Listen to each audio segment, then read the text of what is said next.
मोठ्या प्रमाणात बांगलादेशी लोक इथे आता अनधिकृत फेरीचे धंदे करायला लागले आहेत। घाटकोपर पश्चिम मध्ये मी गेले काही दिवस पाहतोय, इथल्या दुकानदारांना मारहाण करणं, धमकी करणं, ड्रग्सचा धंदा चालू आहे। आणि म्हणून आज ही ते पाहणी व्हिजिट महापालिका पोलीस अधिकाऱ्यांसोबत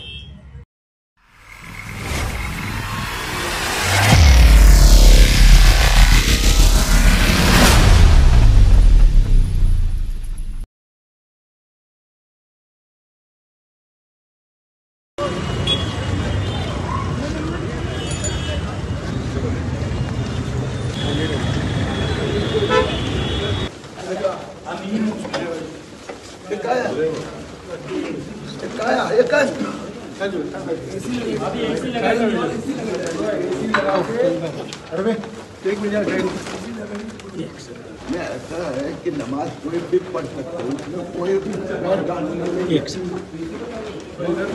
गैर कानूनी एक्टिविटीज होती रहेगी तो उसको पता। पालिका अधिकारी बाहेर सगळे गेले पाहिजे। बांगलादेश लावलाय का हे? बांगलादेश मध्ये आमचा हिंदूंना कदम मारतात અને આ બધા વેપારીઓને કહી દઉં છું, પૈસાની લાલચમાં દેશની રક્ષા ભૂલી નહીં જવાની।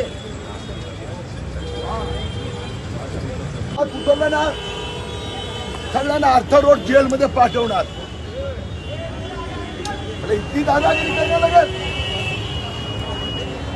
इतनी चलती चढ़ी है क्या? दोघांनी ऐकलं पाहिजे।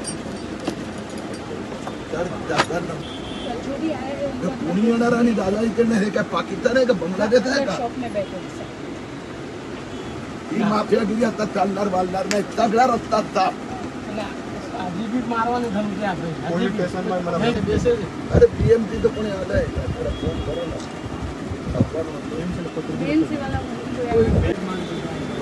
एकदम सोचू हमने तो आपको तो खबर होती है मारामारी का उठावा उसे मोठ्या प्रमाणात बांगलादेशी लोक इथे आता अनधिकृत फेरीचे धंदे करायला लागले आहेत। घाटकोपर पश्चिम मध्ये मी गेले काही दिवस पाहतोय, इथल्या दुकानदारांना मारहाण करणं, धमकी करणं, ड्रग्सचा धंदा चालू आहे। आणि म्हणून आज ही ते पाहणी व्हिजिट महापालिका पोलीस अधिकाऱ्यांसोबत मला जे कळलंय की मुंबईच्या सगळ्या रेल्वे स्टेशनच्या आसपास हे मुंब्राहून बांगलादेशी येतात, तिथे ते राहतात।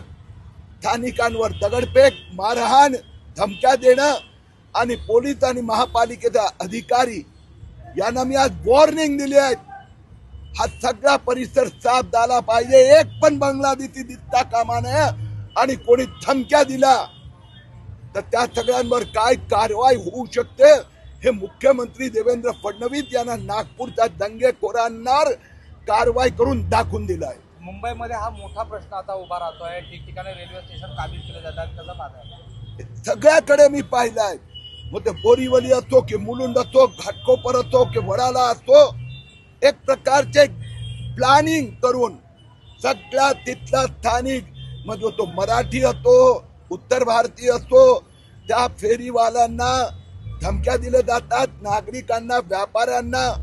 आणि आता तर फेरीवाले ड्रग्सचा पण धंदा करायला लागले आहेत। याच्या विरोधात आजपासून आम्ही मोहीम सुरू केली आहे।